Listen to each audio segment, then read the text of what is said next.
Hola, bienvenida a Cristocéntricas. Te habla como de costumbre Sandra Barrera. Antes de comenzar, quiero invitarte a que nos busques y nos sigas en redes sociales. Encuéntranos en Facebook e Instagram como @mujercristocéntrica. Durante la semana publicamos cápsulas y reflexiones bíblicas que te pueden ser de mucha ayuda para enriquecer tu relación con Dios. Así que síguenos y comparte nuestras publicaciones.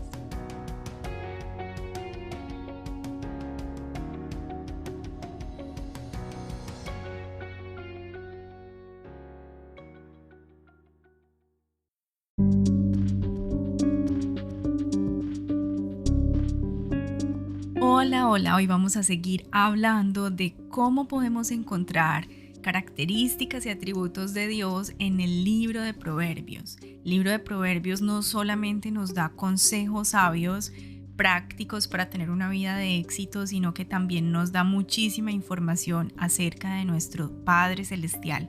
Y eso es importante, que cuando leamos la palabra de Dios, entendamos que es la forma en que Dios se revela, se muestra a nosotros. Así que vamos a seguir hablando de este tema y hoy vamos a ir específicamente al capítulo 6, versículos 16 al 19 de Proverbios, que dice lo siguiente: 6 cosas aborrece Jehová, y aún 7 abomina su alma: los ojos altivos, la lengua mentirosa, las manos derramadoras de sangre inocente, el corazón que maquina pensamientos inicuos, los pies presurosos para correr al mal, el testigo falso que habla mentiras, y el que siembra discordia entre los hermanos. Aquí Salomón enumera 7 pecados, 7 conductas que Dios aborrece. La palabra aborrecer o detestar significa sentir un fuerte rechazo hacia algo o hacia alguien. En este caso, nos está hablando este versículo de actitudes, conductas que Dios repugna, que Dios no soporta, que Dios odia. Entonces vamos a ir una a una y vamos a entender de qué se trata todo esto.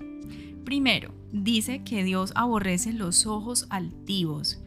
Esta expresión se refiere a la actitud de una persona. La palabra altivo viene del hebreo rum, que significa estar en un lugar alto, ser exaltado o levantar. Por lo tanto, parece que esta expresión se refiere al gesto de levantar los ojos o levantar las cejas en una forma de mostrarse superior a otras personas, en un gesto para menospreciar a otras personas. Aquí se está hablando entonces de un orgullo insano y destructivo.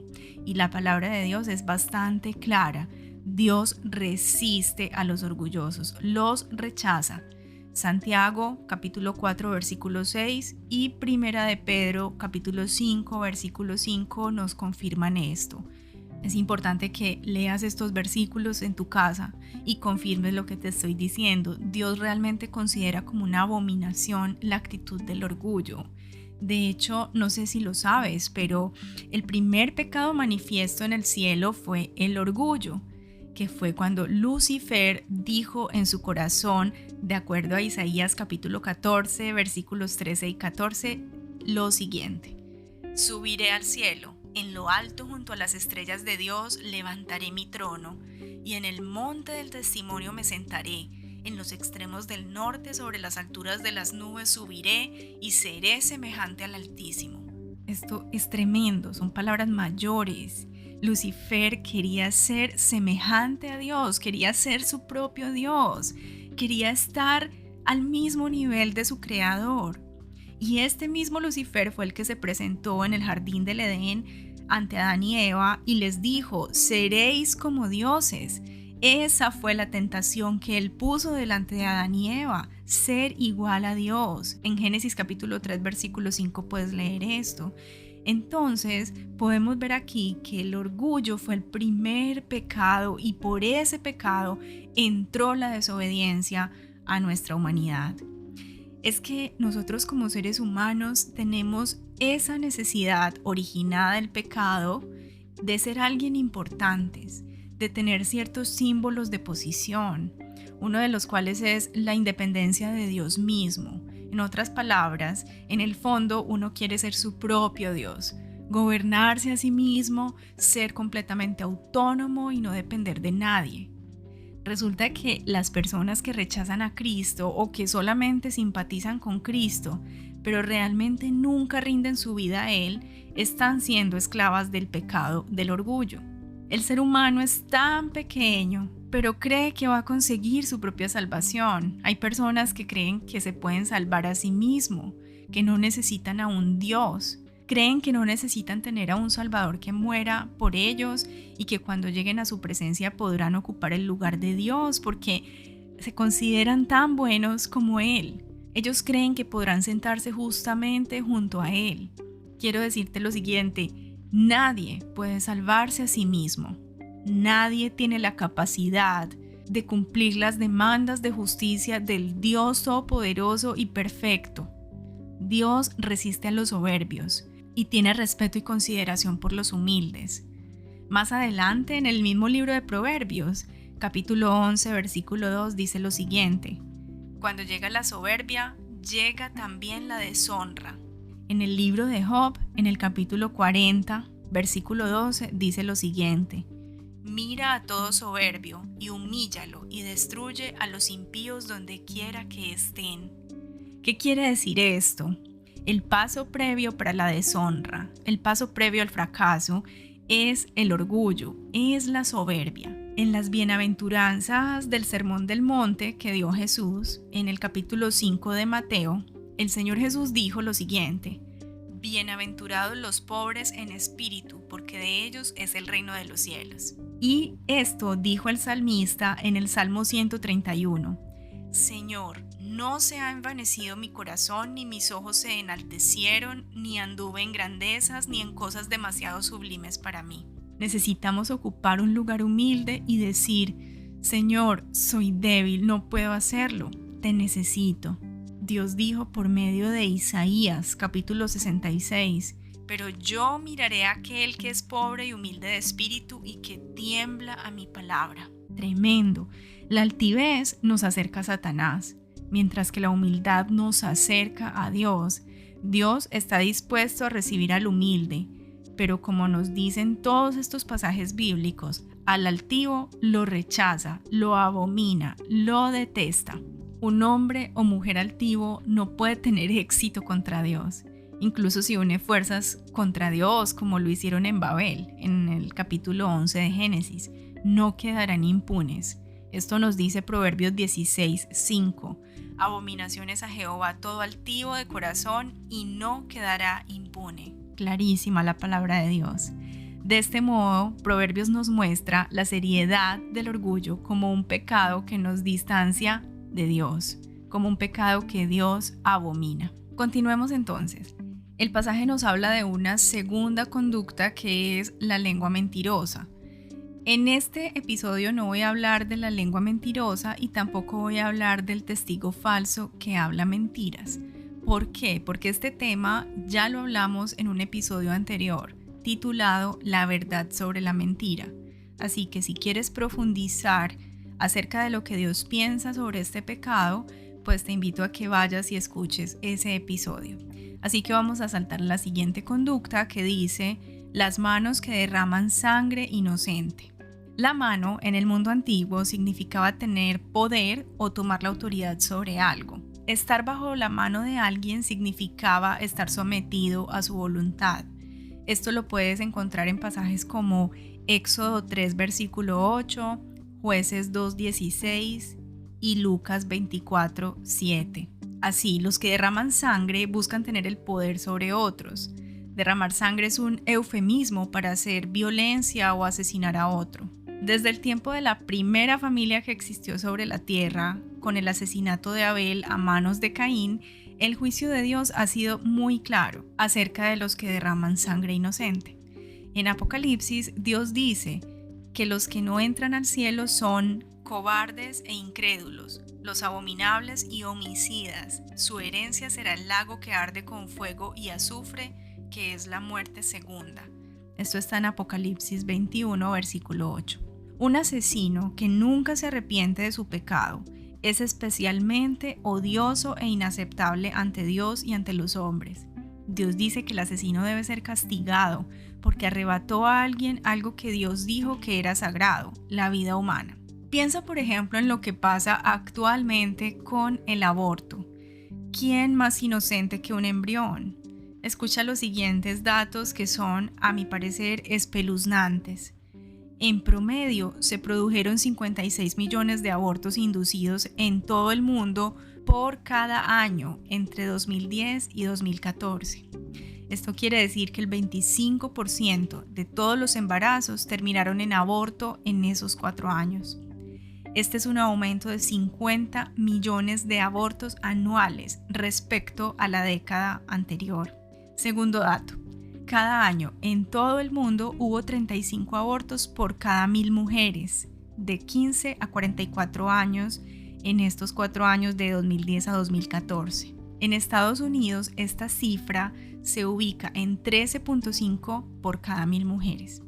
Tercer dato, la tasa anual de abortos es ahora más alta en las regiones en desarrollo que en las regiones desarrolladas.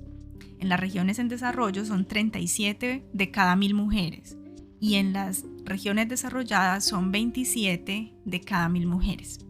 Cuarto dato, la causa más común para practicarse un aborto es inconveniencia o embarazo no deseado. En el año 2016, 2/3 de los abortos ocurrieron a las 8 semanas de embarazo o antes, y el 88% ocurrieron en las primeras 12 semanas. Quinto dato, casi 6 de cada 10 mujeres que abortan ya son madres. El 73% de todos los abortos en todo el mundo fueron realizados por mujeres casadas. El 65% de las mujeres que se practican abortos se consideran a sí mismas cristianas. 43% de ellas se consideran evangélicas y 27% católicas. Escucha, la matanza de niños es especialmente condenada por Dios a través de los profetas. En la tierra que Dios le dio a su pueblo a ocupar, las naciones extranjeras tenían la costumbre de sacrificar a algunos de sus hijos en el fuego para los dioses. Y Dios le dijo a su pueblo que no debían compartir este pecado. Sin embargo, mira lo que nos narra el Salmo 106. En cambio, los israelitas se mezclaron con los paganos y adoptaron sus malas costumbres. Rindieron culto a sus ídolos, y eso resultó en su ruina. Hasta sacrificaron a sus propios hijos e hijas a los demonios. Derramaron sangre inocente, la sangre de sus hijos e hijas, al sacrificarlos a los ídolos de Canaán. Contaminaron la tierra con asesinatos, se contaminaron a sí mismos con sus malas acciones, y su amor a los ídolos fue adulterio a los ojos del Señor.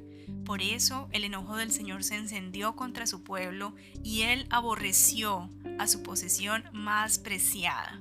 También, Segunda de Reyes, capítulo 24, versículos 3 al 4 dice: Estas calamidades le sucedieron a Judá por orden del Señor. Él había decidido expulsar a Judá de su presencia debido a los muchos pecados de Manasés, quien había llenado a Jerusalén con sangre inocente. El Señor no perdonaba eso. El aborto no es un asunto de elección de los derechos de la mujer. Es un asunto de vida o muerte de un ser humano hecho a la imagen de Dios, de un ser humano 100% indefenso e inocente. Derramar sangre inocente es detestable para Dios, es abominable. Él rechaza 100% esta conducta y por tanto, Él hace lo mismo con quien ejecuta esta conducta, derramar sangre inocente. El pasaje que estamos leyendo también habla de otra conducta que Dios abomina. Un corazón que maquina pensamientos inicuos. Después de mencionar el orgullo, la mentira y el asesinato, el texto apunta al corazón como la cuarta característica aborrecida. El corazón es el símbolo de donde están asentados la voluntad, el conocimiento y las facultades para tomar decisiones. En Mateo 15, versículo 19, el Señor Jesús dijo así: Porque del corazón salen los malos pensamientos, los homicidios, los adulterios, la inmoralidad sexual, los robos, los falsos testimonios, las blasfemias. Realmente es peligroso lo que pueda salir del corazón humano. Por cierto, ¿le has confesado alguna vez a Dios lo que tienes en tu mente y en tu corazón? Todos necesitamos hacerlo. Necesitamos ser limpiados en la presencia de Dios. Dios es en estos casos como nuestro médico espiritual. Él se encarga de tratar las patologías de maldad que hay en nuestro corazón, las enfermedades espirituales del ser humano y los diferentes síntomas que aparecen como producto de estas enfermedades. En este texto de Proverbios se nos está hablando de la capacidad para trazar un plan de acción maldadoso. Esa capacidad tan grande que Dios nos da de planificar, pero pervertida. Es decir, esto sucede cuando una persona malgasta su habilidad mental para dibujar algún plan malicioso o pecaminoso. ¿Cómo puede alguien que tiene su mente funcionando para hacer el mal esperar tener éxito en la vida? Es imposible. Tampoco puede esperar ser aceptado por Dios. Recordemos lo que dijo Jesús en Mateo capítulo 5 versículo 8. Bienaventurados los de limpio corazón, porque ellos verán a Dios. ¿Qué quiere decir esto? Que a los que no tienen el corazón limpio, a los que tienen corazones duros y que maquinan el mal, Dios los aborrece, los rechaza y ni siquiera tienen acceso a Él. ¿Qué más aborrece el Señor? Los pies presurosos para correr al mal. El corazón abre el camino que van a recorrer los pies. Es interesante notar lo que Isaías dijo en el capítulo 59, versículo 7. Sus pies corren al mal, se apresuran para derramar sangre inocente, sus pensamientos son pensamientos perversos, destrucción y quebrantamiento hay en sus manos. Esto se refiere a un deseo de no ausentarse del mal, a personas que están apresuradas para crear un lugar donde se pueda hacer el mal. Es decir, esta es la consecuencia de la conducta anterior cuando no se trata a tiempo. Primero, el corazón maquina pensamientos malvados y después los pies de esa persona se apresuran para ejecutar este mal. Y por último tenemos la conducta de el que siembra discordia entre los hermanos. Sembrar discordia entre los hermanos es una ofensa que puede producir hasta conflictos bélicos. El hombre que siembra discordia deja un juicio errado o una palabra distorsionada que pone a uno contra otro. Y así empiezan las contiendas y así comienzan las guerras. El versículo 21 del capítulo 26 de Proverbios dice: el buscapleitos inicia disputas con tanta facilidad como las brasas calientes encienden el carbón o el fuego prende la madera. También en el capítulo 17, versículo 14 dice: comenzar una pelea es como abrir las compuertas de una represa. Estas metáforas que se usan en Proverbios nos hablan de la gravedad de esta conducta, de estar sembrando discordia entre las personas. Es decir, se puede crear un incendio, como una brasa caliente enciende el carbón, o se puede ocasionar una avalancha cuando nos hace la comparación con abrir las compuertas de una represa. O sea, imagínense ese poder con el que sale ese agua de la represa y toda la destrucción que trae. Así que detente antes de que estalle la disputa. Este versículo nos dice que el que comienza la contienda es quien suelta las aguas, y Dios aborrece que una persona genere un ambiente tenso y peligroso que ponga en contienda a los hermanos. El salmista dice lo siguiente en el Salmo 133: He aquí, cuán bueno y cuán agradable es que los hermanos habiten juntos en armonía, porque allá enviará Jehová bendición y vida eterna. Existe una bienaventuranza también pronunciada por el Señor Jesús que mira el problema desde el lado positivo.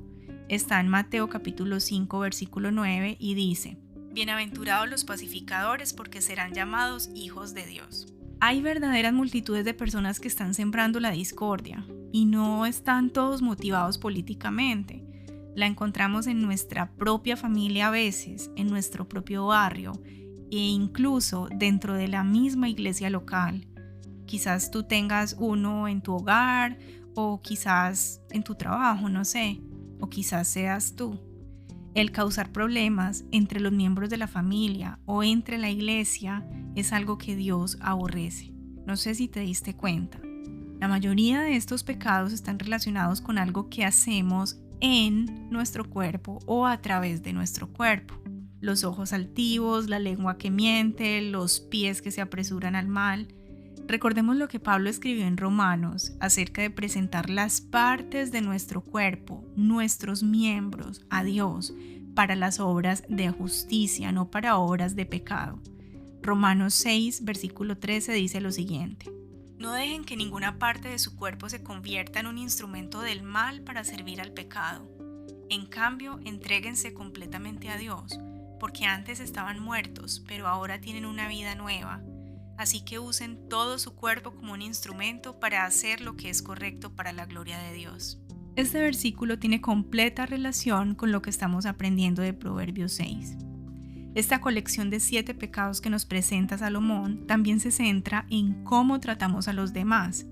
Debemos honrar a Dios y adorarlo en espíritu y en verdad. Sin embargo, a Dios también le interesa cómo tratamos a los demás. Y cada uno de estos son pecados graves contra otras personas. Vamos a Zacarías capítulo 8, versículo 16. Pero ustedes deben hacer lo siguiente: digan la verdad unos a otros. En sus tribunales pronuncien veredictos que sean justos y que conduzcan a la paz. No tramen el mal unos contra otros. Dejen de amar el decir mentiras y jurar que son verdad. Yo odio todas esas cosas, dice el Señor. Esto está en concordancia con lo que nos enseña Salomón. Ahora veamos qué nos dice Pablo en Romanos 16, versículo 17. Y ahora, mis amados hermanos, les pido algo más. Tengan cuidado con los que causan divisiones y trastornan la fe de los creyentes al enseñar cosas que van en contra de las que a ustedes se les enseñaron. Manténganse lejos de ellos. Tales personas no sirven a Cristo nuestro Señor, sino que sirven a sus propios intereses. Con palabras suaves y halagos engañan a la gente inocente. Realmente es una gran bendición que podamos conocer a Dios a través de su palabra. Vamos aprendiendo cada vez más sobre Él, sobre lo que le agrada, sobre lo que detesta. Aprendemos de sus pensamientos, de su voluntad, de sus mandatos. Así que no tomemos este conocimiento como algo meramente intelectual, sino que con base en esto demos una buena mirada a nuestro interior, en el espejo de la palabra de Dios. ¿Qué de todo esto que Dios aborrece hay en mi corazón? ¿Cuáles de estas cosas estoy practicando? Después de que tú y yo nos veamos tal como realmente somos, vayamos ante la presencia de Dios y confesemos estas cosas que a Él tanto le desagradan. Seamos honestos con Él y pidámosle que nos limpie. Él es fiel y justo para perdonarnos y limpiarnos de toda maldad si confesamos nuestro pecado. Salmo 119, versículo 105 dice: Tu palabra es una lámpara que guía mis pies y una luz para mi camino. No apaguemos la luz de la palabra, pues es esta la que nos guía a salir del mal camino, a no tropezar, a ver las trampas que hay en este y a tomar el camino del bien, el camino que a Dios sí le agrada. Demos gracias a Dios por su palabra, porque nos muestra quién es Él y nos enseña el camino correcto que debemos andar para estar cerca de Él en su presencia.